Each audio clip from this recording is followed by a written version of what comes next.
कोल्हापूर जिल्ह्यात पावसाने मुसळधार चालू केलेले आहे, परंतु कोल्हापूर शहरामध्ये थोडी उसंती घेतलेली आहे। तरीही धरण क्षेत्रामध्ये पाऊस जोरदार पडत आहे। या धरण क्षेत्रामध्ये पाऊस पडत असल्यामुळे पंचगंगेची पाणी पातळीचा सध्या झपाट्याने वाढताना दिसत आहे। आपल्यावर बोलण्यासाठी आपत्ती व्यवस्थापनचे व्यवस्थापक प्रसाद संकपाळ सर, काय सांगाल की कोल्हापूर जिल्ह्यामध्ये पावसाचं प्रमाण कसं आहे आणि काय चाललंय? पाऊस तुम्ही म्हणाल्याप्रमाणे गेली साधारणपणे आठवड्याभर जोरदार झालेला आहे। जिल्ह्याला भारतीय हवामान खात्यानं ऑरेंज अलर्ट दिलेला होता।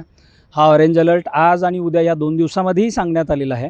जरी कोल्हापूर शहरामध्ये पावसाने थोडी उसंत घेतलेली दिसत असली तरीसुद्धा घाटमाथ्यावरती आणि धरण क्षेत्रामध्ये पाऊस आहे।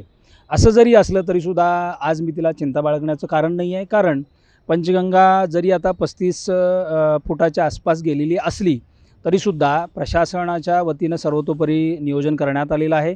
जर स्थिती बघितली तर गेल्या साधारणपणे 4-5 दिवसामध्ये ॲव्हरेज 47, 46, 56, 52 आणि आज परत 47 असा जिल्ह्याची सरासरी आहे पावसाची। घाटमाथ्यावरील तालुक्यांमध्ये अतिवृष्टी झालेली आपल्याला दिसून येतं। याच्यामध्ये प्रामुख्यानं राधानगरी, गगनबावडा, भुदरगड या तालुक्यांचा समावेश आहे। जिल्ह्यातील नद्यांवरती असणारे जे बंधारे आहेत ते साधारणपणे 57 बंधारे आज मितीला पाण्याखाली आहेत, परंतु या बंधाऱ्यावरती वाहतूक जरी आपण थांबवली असली तरीसुद्धा कोणत्याही ठिकाणी हा प्रमुख मार्ग नाही आहे। जिल्ह्यातील कुठल्याही भागाचा संपर्क तुटलेला नाही आहे। सर्व मार्ग अगदी व्यवस्थित सुरू आहेत। त्यामुळे नागरिकांनी काळजी करण्याचं, भीती बाळगण्याचं काही कारण नाही आहे।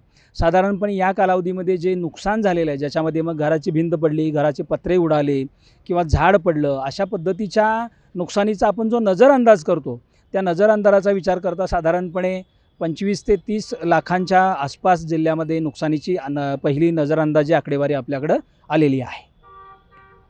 कोल्हापुरातील पावसाने जरी उघडीप दिली, शहरातील दिली असली तरी घाट मात्र पाऊस मोठ्या प्रमाणात चालू आहे। कोणत्याही नागरिकांनी भीतीचं वातावरण बाळगू नये असंच आवाहन केलेलं आहे। अमरसिंह पाटील, जय महाराष्ट्र, कोल्हापूर।